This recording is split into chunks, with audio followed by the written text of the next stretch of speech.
Nawa po pawiin ng mga banal na salitang ito ang ating mga kasalanan. Amen. Ave Maria Purissima, Sin pecado uns. Ave Maria Purissima, Sin pecado uns. Ave Maria Purissima. Sin pecado Sa pangalan ng uns. Diyos Ama, ng Anak, ng Espiritu Santo. Amen. Amen.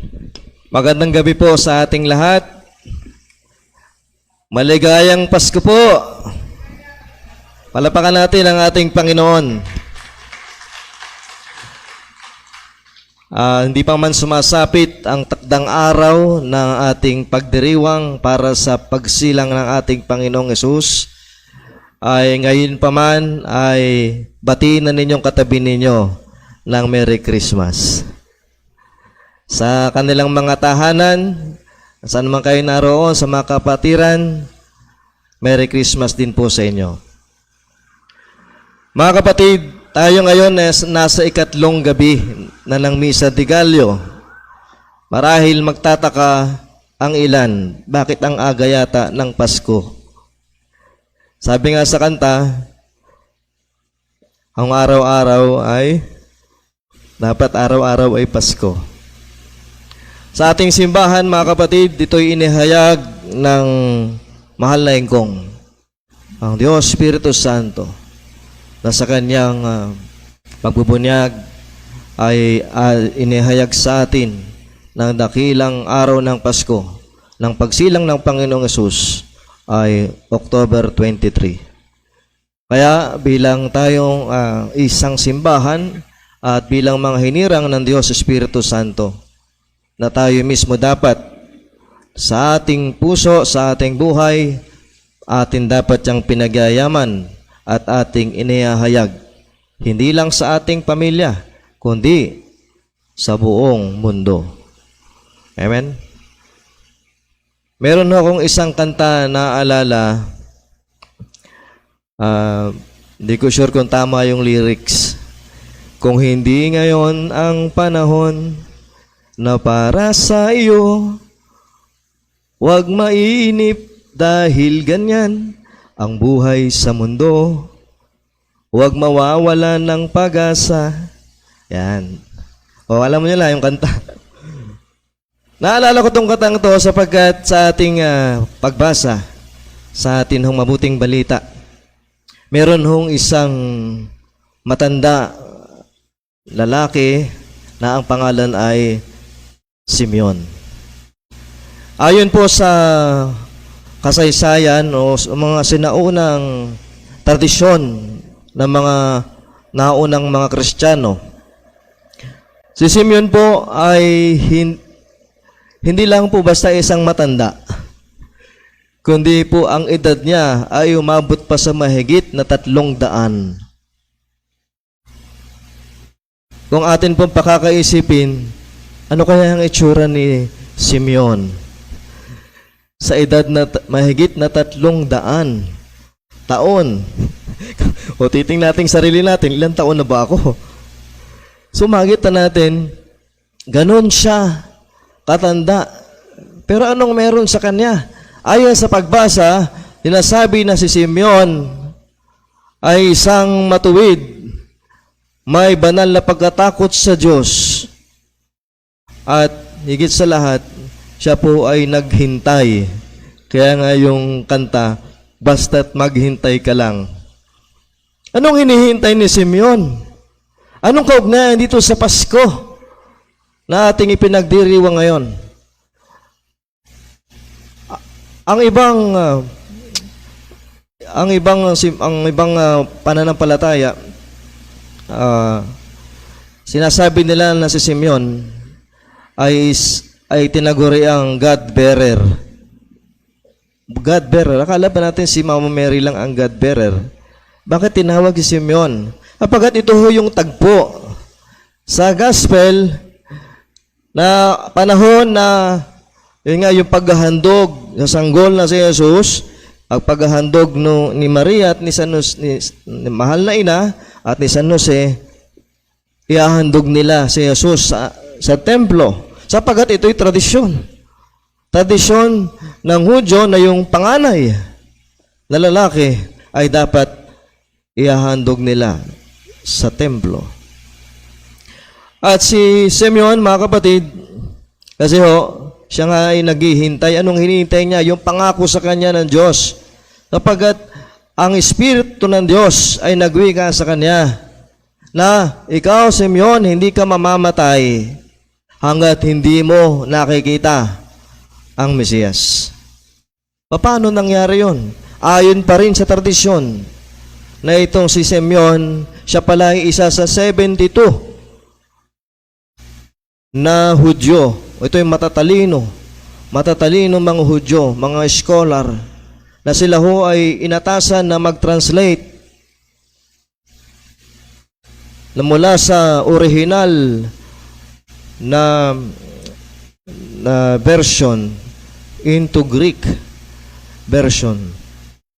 At ang ginawa nga nila, lahat sila, at isa siya ron. Isipin nyo, siya nga na kaisa-isang natira. Bakit? Kasi nga, mayroong tagpo doon na sinusulat niya sa aklat ng Isayas. Binabasa niya yung original. Bakit ganito? Bakit birhen na magsisilang ng isang sanggol na lalaki? Hindi ito kaya... So, nagkaroon siya ng pagdududa, nagkaroon siya ng bakit, baka malagot ako nito sa mga kinauukulan. Sapagkat hindi po pwede yun, magsisilang isang birhen ng isang sanggol na lalaki. Kaya, gusto na niya palitan. Kaya nagwika na sa kanyang anghel, isulat mo yan. Yan ang tama. Birhen na magsisilang na sanggol na lalaki. At kaya nga sinabi roon na mulang ayon, hanggang hindi mo nakikita, nasisilayan ng iyong mga mata, hindi mo na makikita, mararanasan, madarama ang presensya niya, ng pagdating niya, ay hindi ka mamamatay.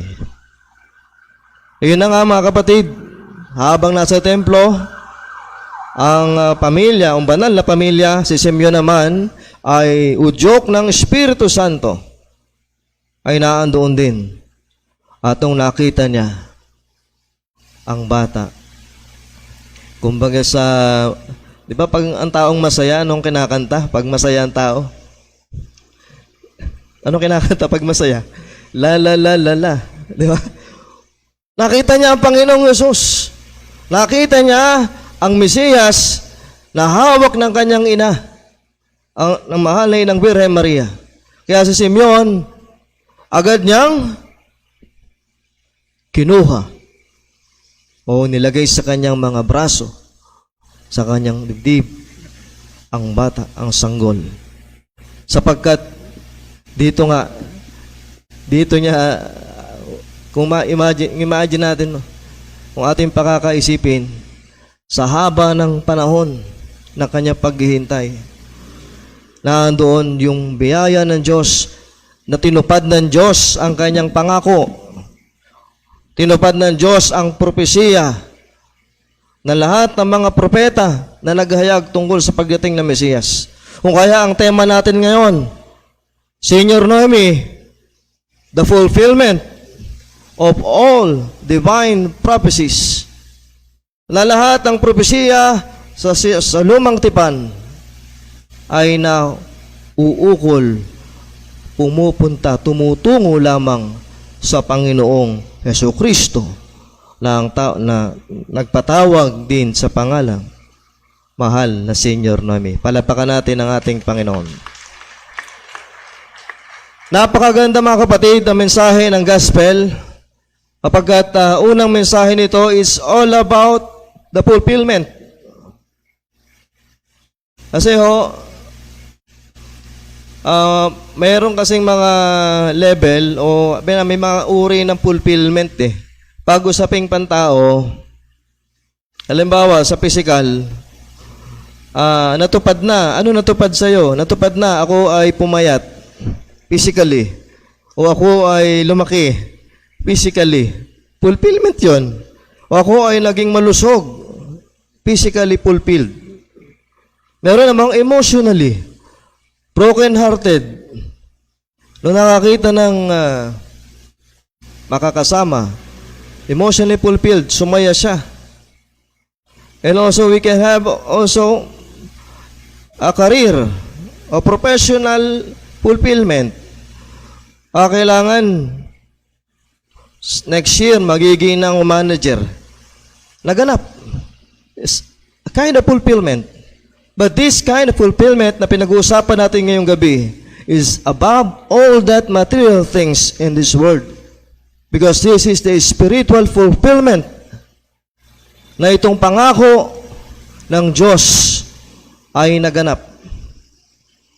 O kaya si Simeon na sumisimbolo rin sa lahat ng sangkatauhan, sa mga tao na naghihintay sa pagdating ng Panginoon ng Mesiyas, na gano'n na lamang ang kanyang galak, gano'n na lang ang kanyang tuwa. Panginoon, kunin mo na ako ngayon pa lang, sapagkat tinupad mo na ang pangako mo na makita ko ang Mesiyas.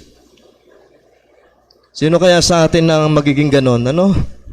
Gano'n katindi ang pananampalataya niya, na gano'n, you can see how he's so very devoted. Kung paano siya naging tapat. Kahit hindi na lang 300 years. In his lifetime.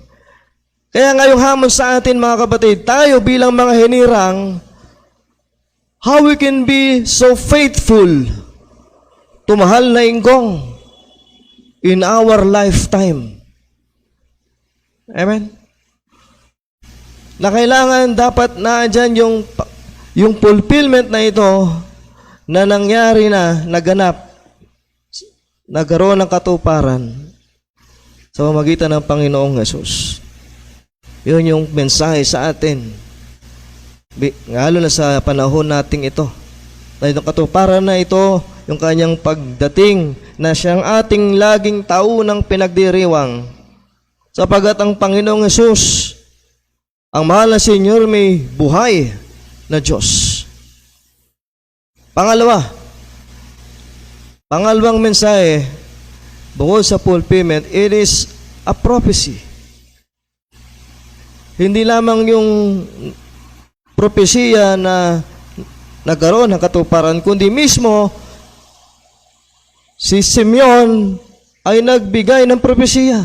Sapagkat siya'y puspos ng Espiritu Santo, siya'y ginagabayan ng Espiritu Santo, kaya sinasabi niya, is again another prophecy. Ano yung prophecy? Na si Jesus ang magiging ilaw o liwanag na tatanglaw sa mga hentil. Ano ba yung hentil? Sila ho yung mga hindi Hudyo. Sila ho yung mga naghihintay rin na pagdating ng Mesiyas. Subalit, yung pangako ng Diyos ay naganap sa mga Hudyo. Pero dito pa lang ipinakikita sa atin na ang pagdating ng Panginoong Hesus ay hindi lamang para sa mga Hudyo, kundi para sa lahat.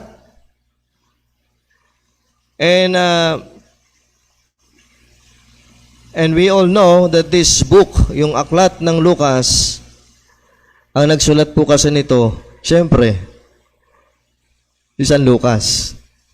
Si Lucas na siyang kasama ni San Pablo.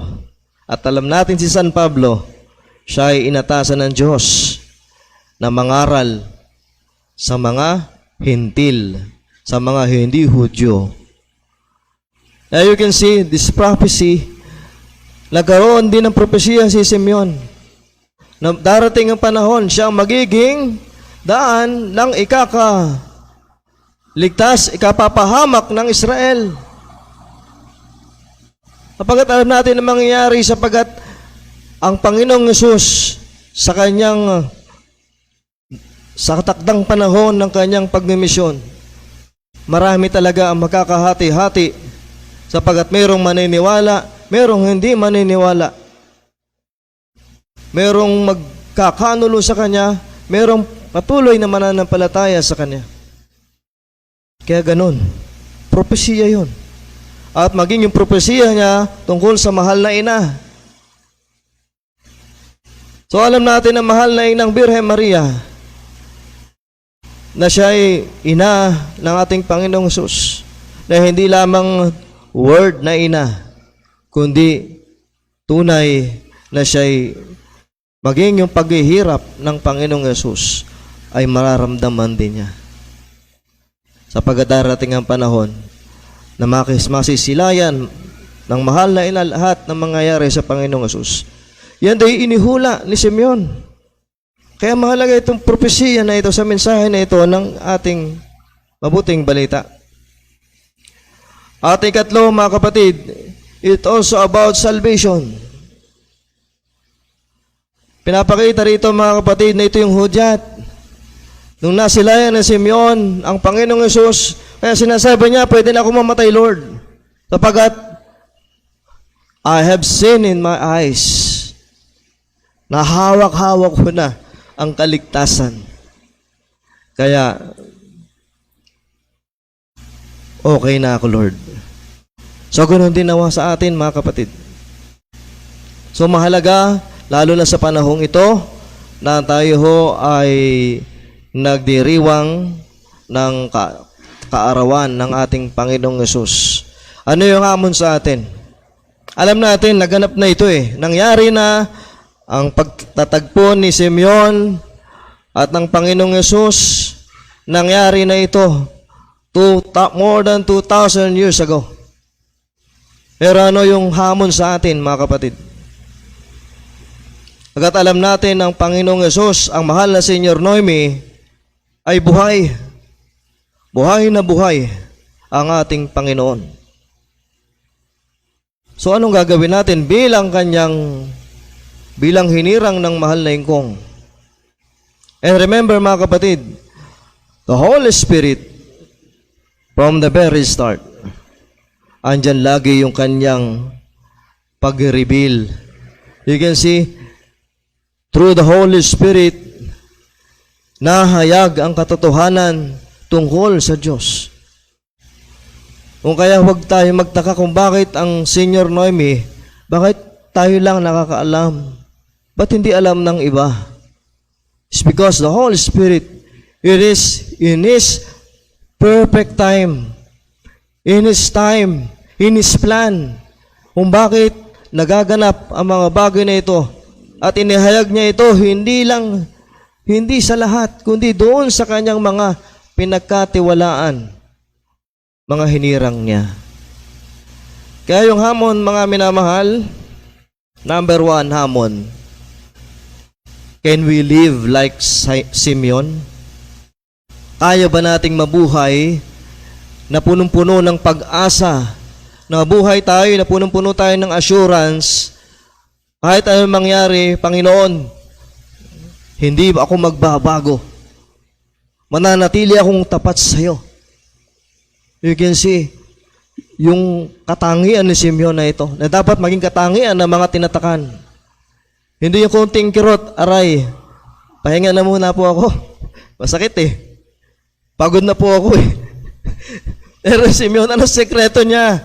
Bakit umabot siya sa ganong edad? Bakit siya umabot sa ganong panahon na siya'y masayang-masaya pa rin? It's because siya po ay nasa grasya. Nasa grasya kasi siya. At kapag tao ay nasa grasya, it means the Holy Spirit is always upon him. Siya'y inaaliw ng Diyos Espiritu Santo. Hindi pa nga niya kilala ang mahal na ingkong. Pero hindi natin namamalayan, yan din ang ginagawa sa atin ng ingkong. Inaaliw din tayo kapag tayo ay napapagod, pinalalakas tayo, at tayo ay nalulungkot, pinasasaya tayo ng ingkong. Kung kaya patuloy tayong gumaganap, patuloy tayong umaasa, lalo na para sa kaligtasan ng lahat. So itong mga kapatid, hamon sa atin, let's live like Simeon, na siya po'y laging puspos. Kaya ang maganda rito, mga kapatid, ang ginawa ni Simeon, isang salita lang din eh. He remained good. Naging mabuti siya sa harapan ng Panginoon. Hindi sa harapan ng tao, kundi sa harapan ng Diyos. naging mabuti siya. Pangalawang hamon. So alam na natin mga kapatid. So okay na po. Kaya ko pong gayahin si Simeon. Magtitiis din ako. So mayroon pang gagawin. Pangalawa, kailangan magkaroon ka ng salitang commitment. Ulitin nyo nga. Commitment. Saan? Sa pagiging alagad. Si Simeon, mga kapatid, hindi lang ho siya basta naging devoted. Alam niyo po, siya ay isang mabuti ring alagad. Bakit? Kasi nga, lagi siya napunta ng templo eh. Sipin nyo, 300 years, o balik-balik siya sa templo. Imagine that.